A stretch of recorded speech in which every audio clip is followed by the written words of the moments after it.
Welcome back to another video from my cabin in the woods. In just 4 weeks' time, the garden went from freshly bare from the snow in May to overgrown summer field by midsummer. I missed the blooming of the bird cherry tree this year, but at least I caught the last of the lilacs blooming.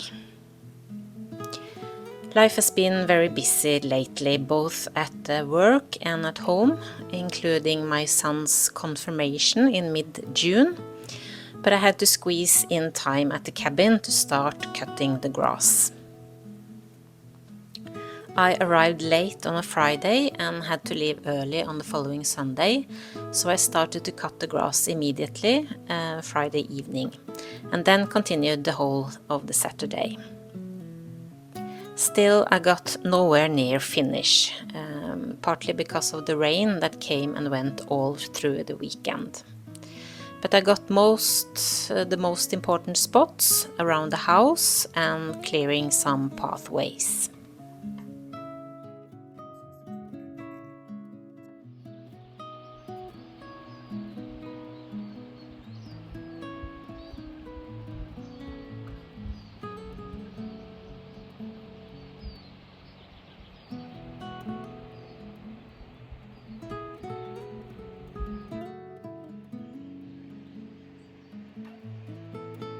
And yes, my uninvited guests are still in the house, and it is not cats.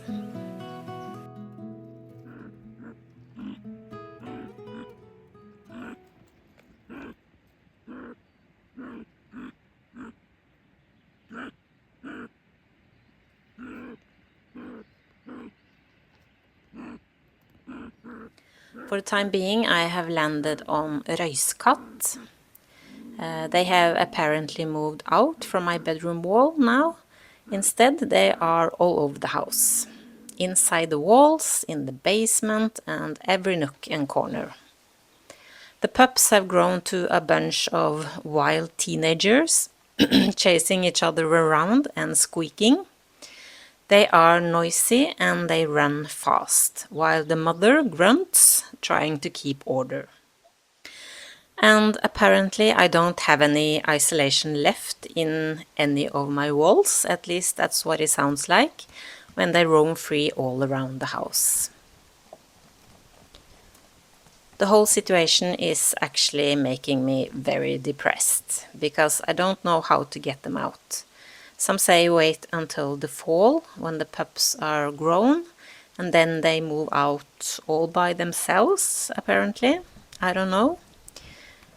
Some say put up traps, but then again I have to be there every day to watch the traps and release them where exactly? Obviously this whole thing makes me concerned about the house. For now it seems like we just have to coexist all through the summer and until the fall. Then I have to start plugging up every hole I can find, which is not a small job. It is so humid today. I'm sweating like a pig. And then it's suddenly raining, and then it stops, and then it's raining. But that doesn't bother the scythe. The scythe works in rain too. So it's just me that needs some breaks every now and then, because it's so hot.